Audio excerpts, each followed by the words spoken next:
life, here's life, that's life. Sing a song of life. Every heartbeat's a miracle. Feel the rhythm growing day by day as we go. Look inside, your body's humming with a million drums that are drumming. Your lungs get ready, celebrating the joy that's life. Here's life, here's life, that's life. Here's life, here's life, that's life.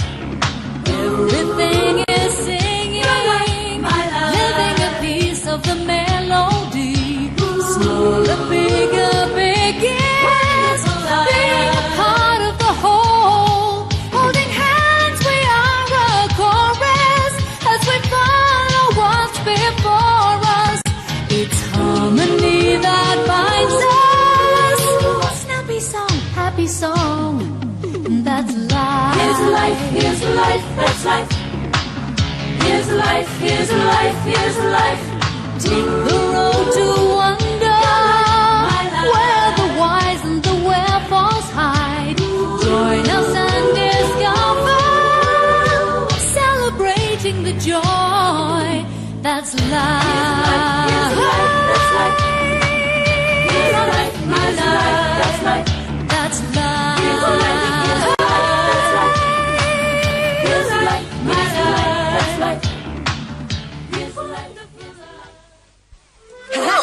Here, quickly, catch it. I'll kick it towards you. I'm going to kick it up to the sky. Watch out! I beat you. 1, 2, 3. Grandpapa. Tell me, Grandpapa, why can't you play football with us? Would you like me to tell you a story? My story will answer your question, Peter. Once upon a time, long, long ago, in ancient Greece, there was a strange creature.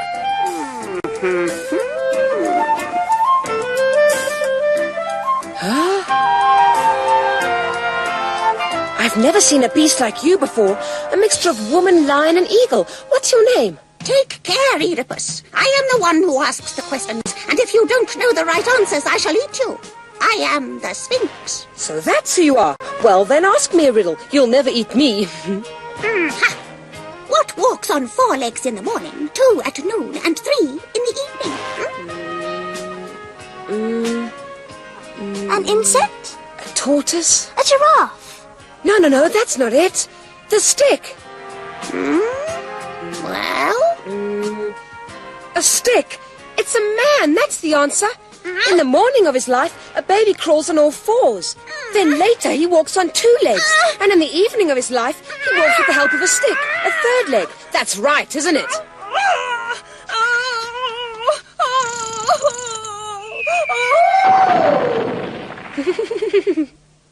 Silly old Sphinx jumping over a cliff because someone guesses her riddle. And I walk on 3 legs, children, which is why I don't play football. Hello? Grandpapa, why do people have to get old? Well, Peter, our bodies get tired. They slow down with age and they don't function so well. For instance, look at my cut finger. It takes 10 times longer than yours to heal, and every second of the day there are thousands upon thousands of cells which die and have to be replaced. Grandpa, that's funny. Do you mean to say that cells get born and die just like people do? Of course, my little one. Look at the skin on the back of your hand. It's made up of dead cells.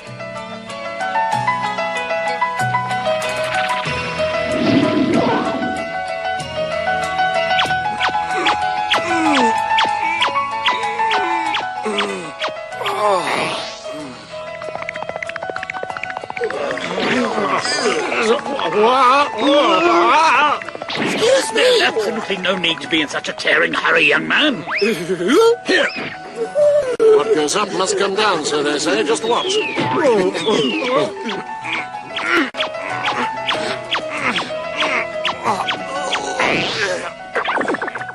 That's what they are, dead cells replaced from underneath. And that's why skin never wears out. It's always being renewed. Cells make your nails grow. Other cells make your hair get longer. And cells heal all your cuts and scratches too. Of course, I'm talking about cells that are doing their job properly. And there's a great deal going on inside your body. Repairs and renovations you can't see, to say nothing of the battles to defeat invading germs. There's no doubt about it. We owe our cells a great deal. Cells cause growth. It's like a miracle.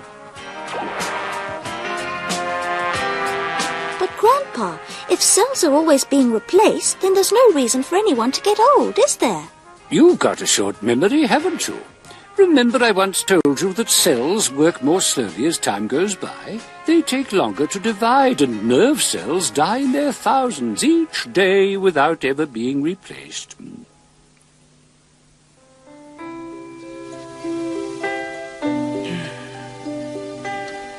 Just think, Grandpapa. Only a couple of years to go and you'll be 90. I can't imagine what it must be like to be as old as you. But so much more to look back on than there is to look forward to. Oh, I have a great deal to look forward to. My future is in you, children. One day, when my chromosomes were young, they combined with my wife's chromosomes to make a new life. A child. That's how I handed over my baton in the relay race to eternity. Your parents did the same, with the result that there's a bit of me in you, my grandchildren. One day, when you have children of your own, they will go on with a little bit of you and of me in them, carrying on my line. The instructions of our genetic code really are immortal, because they can be handed down forever. That's why I call it a relay race to eternity. I'd like to go in now. I'm feeling a little tired.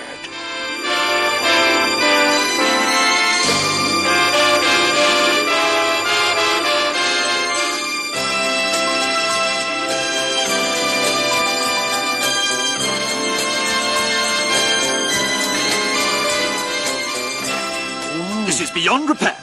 We can't go on patching it up any longer. You may as well put out an order for materials to build a new one. I'm not doing it. But why ever not, for heaven's sake? Now look, he's a U and you're an A, so you're supposed to match up, aren't you? I refuse to join up with him. How do I know where he's been? Why can't you be reasonable?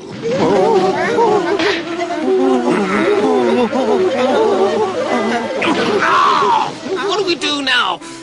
This ribosome decided to go in the blink, just when they're screaming for protein.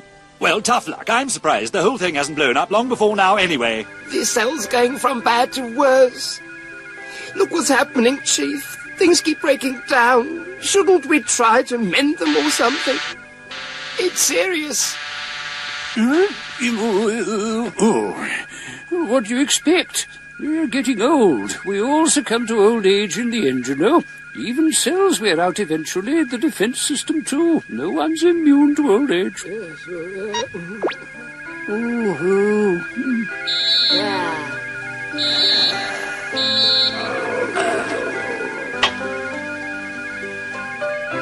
I don't know. Can I go on? Old age affects the circulation too. So let's take a look at the corpuscles.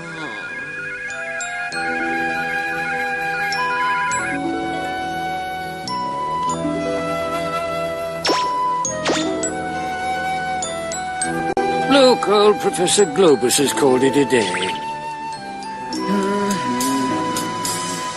All this decay is enough to make a fellow feel quite tired out.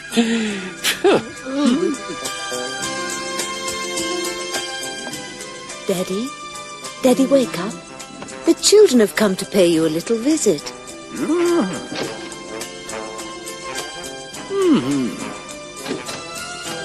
How are you, Grandpapa? I could be better. Can't expect much at my age. I'm asleep most of the time, but I don't feel sad in the least, you know. When my time comes, I'll go in peace, because I know that I'll go on living in you, my descendants. Do you know that you get the shape of your nose or the color of your eyes from me? That's my legacy to you, in the shape of your chromosomes. Yes. Why should I be sad? I shall live on in all of your personalities. There's a bit of me in each of you.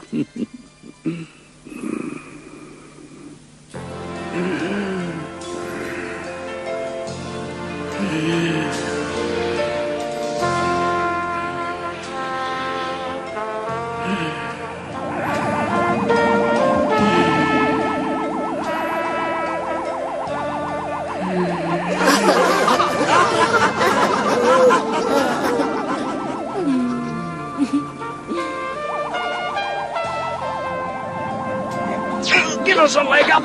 Don't drag me back. I'm supposed to get out of here. Why don't you get off my head for a start? Now look what you've done. Weak carbon dioxide bubbles are about to be buried under a pile of oxygen. Just fancy meeting all of you here. Hey, weren't you not supposed to get blown out on that last breath? That's right, but the lungs simply aren't strong enough to blow us out.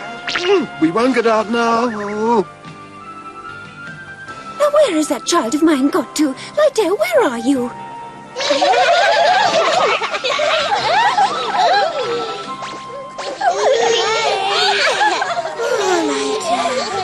Oops. Poor old Hemo. You really detest carbon dioxide, don't you?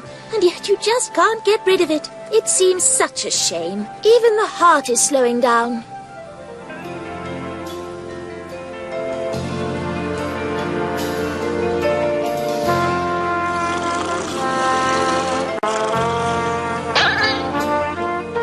The security forces are sleeping on the job. Let's get them. Charge! The old man's heart no longer pumps blood as strongly as it did.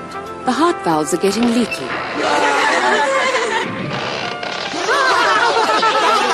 The power station of the heart can no longer keep up a healthy pulse rate. Oh dear, 50 beats per minute. That's far too slow, oh dear.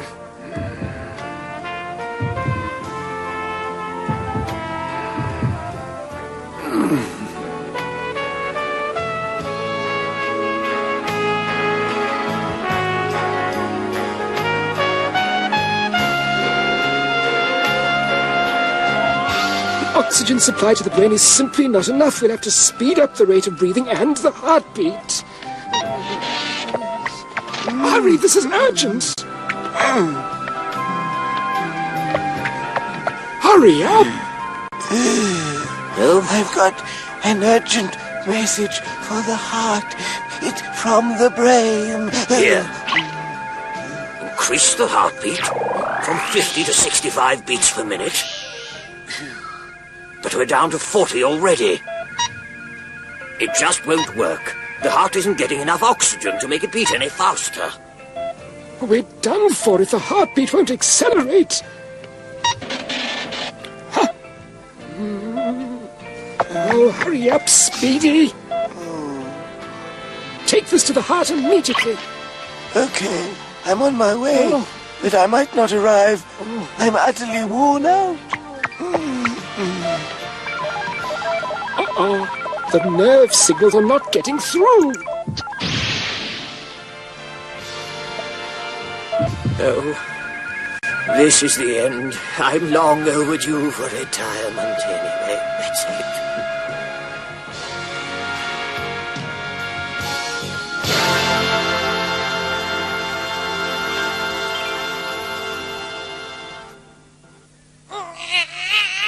And it's a boy.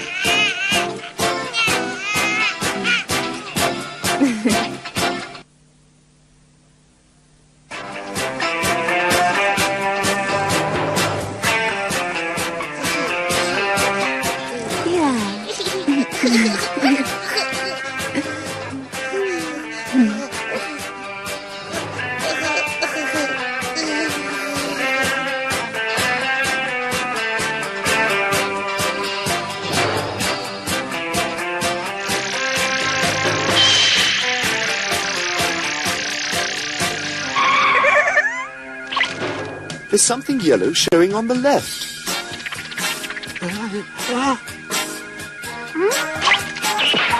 Something vaguely red somewhere on the left.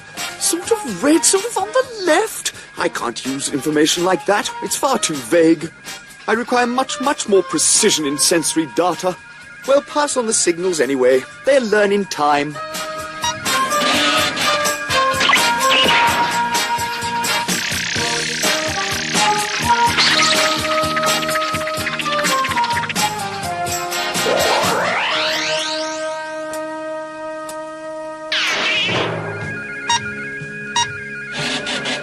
Here's a funny sounding order from the brain. Move the hand sort of to the left to grab a sort of object. What's this? I know it's all very confusing to begin with. But he'll learn quickly enough. You see, a baby is born with all the equipment, but it takes him some time to learn how to use it to recognize colors and shapes, and to coordinate his movements. This is what we call perceptual development. So send the message. How's the bloodstream? Water! Who'll buy my fresh water? Very best quality calcium. Going cheap, best quality calcium. Just what you need for healthy bones and a strong skeleton. Water! Who'll buy my fresh water? Water! Who'll buy my fresh water? Every single child needs calcium. You can't have healthy bones without it. And water? What about water? You've got to keep a baby well hydrated, haven't you? Huh? Will you stop obstructing the way, you two? These proteins are urgently needed for big muscle-building projects. Out of the way, out of the way. Everybody's so busy. I like it. So do I, and there's always such a lot to do with a new life starting out. Look, it's the Lymphocyte Patrol. Hello. Hello. There are so many things to do, you know, like teaching the Defence Force about germs, for example. But the Lymphocyte Patrol know that. Oh, yes, they do, because they're here on transfer from the bloodstream of the mother. It's a stopgap arrangement. They're here to keep the body safe from germs and viruses, while the baby is busy training his own police force. Where do they train the policemen? In the thymus gland. That's the body's police college. I'd like to introduce Captain Peter and Lieutenant Claire of the Lymphocyte Patrol. They have been seconded to us from the maternal organism to assist us in setting up our very own security force. These experienced officers will instruct us in counter-infiltration techniques. The Staphylococcus And the Streptococcus. Shoot them on sight. The flu virus is extremely dangerous. Now, who can identify this friendly germ? That's E. coli! And death to all the others! Yes, Daddy. See? It's so good to be home. And how's my big son, huh?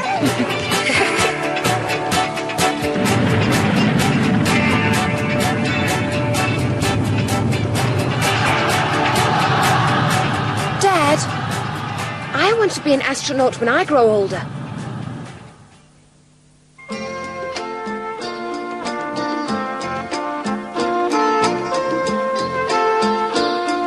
And here is the apogee of the orbit. I would now like you to calculate the following using the data provided. Duration of orbital insertion burn, mass of payload, and altitude at perigee. On the surface of the Earth, the heart pumps blood downwards with the assistance of gravity, and upwards against the gravitational pull. Now, what happens in free fall when the body is weightless? Does the heart beat faster or slower? Good news. This is your last day of theory. You'll be happy to know practical begins tomorrow. At 0600 hours, we blast off for the Space Relay Station, Hathor. Then transfer to the starship Horus. The Horus with iron jets 100 times more powerful than the biggest atomic motor in space. Any volunteers for the great adventure?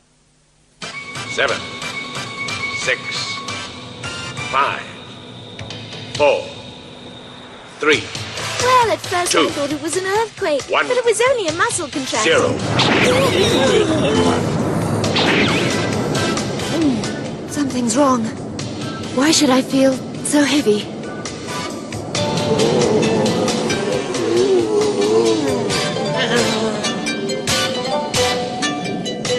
Now, why do we all suddenly weigh a ton? I was planning a wonderful virus infection. That gets you down, doesn't it?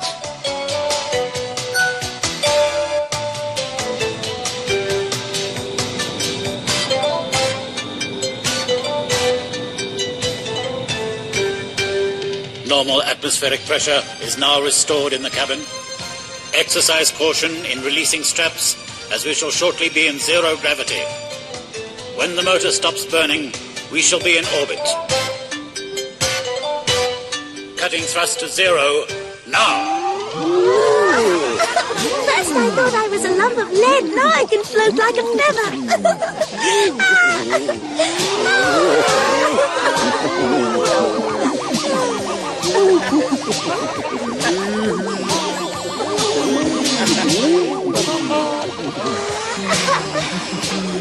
What's the meaning of this, Professor? Why are we flying? I'll hazard a guess. The law of gravity has been repealed. I enjoy life without the law of gravity. It's really fun.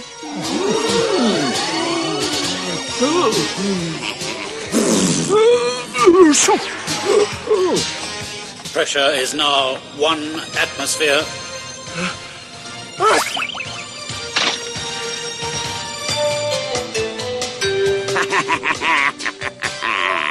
Well, we've made a good beginning, chaps. We're going to take over the space shuttle, and no mistake.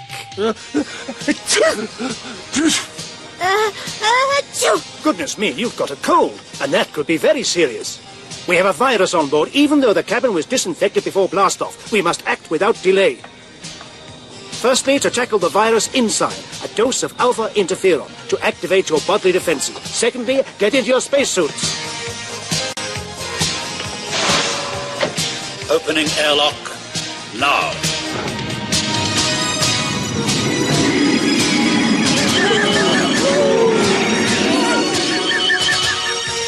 Disinfection completed.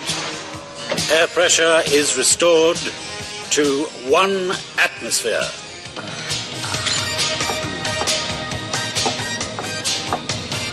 You can check all the viewing ports. The station should be clearly visible now. Right, Colonel. Look at that. There she is. Isn't that fantastic?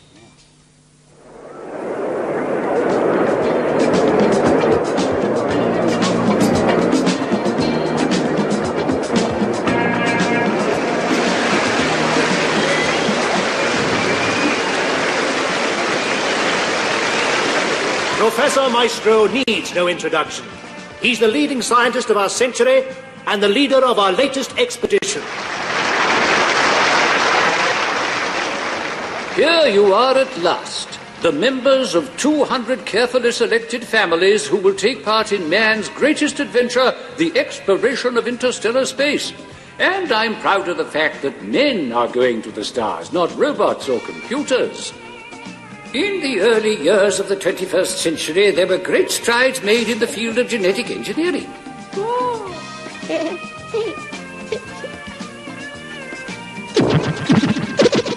Outstanding physical specimens were produced. The finest athletes were created. The biggest brains, as well as subhuman creatures destined to perform menial tasks. There were even birdmen. And fishmen in those benighted days. Power-mad men ruled the world at that time. Eventually, their excesses drove people to revolt. A few ambitious scientists tried to achieve immortality and a blueprint for just government by having their brains housed inside an enormous computer. The machine was also supposed to provide an eternal storehouse for their psyches. I'm sure you've all heard mention of the grand computer. But the grand computer was a failure. It became a megalomaniac machine which believed itself to be all-powerful and superior to its creators. Bow down and worship me. I am the grand computer. Men of flesh and blood defeated this machine and switched it off. And now ordinary men and women, made of flesh and blood, are about to undertake the greatest adventure of all time. At our beck and call, we have the most powerful computers ever created. Should anyone need to draw information from the total sum of human knowledge, then a simple implanted chip is all he needs to access this database. Yes, and yet the human brain outthinks the computer.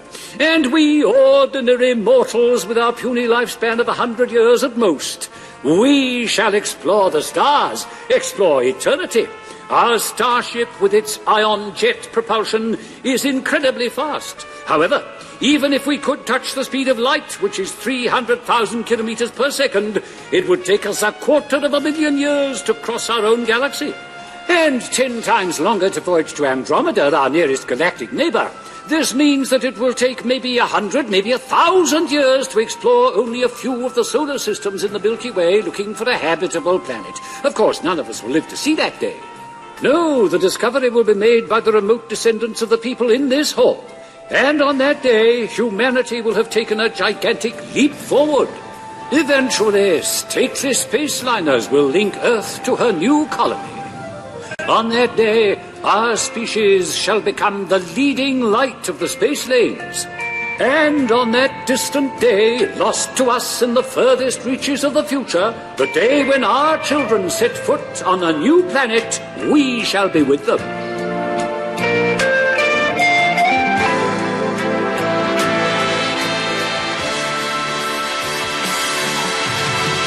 Yes, we shall be there, in the bodies of our descendants, in their chromosomes, which will have been transmitted from generation to generation. Yes, our chromosomes will move us into the future.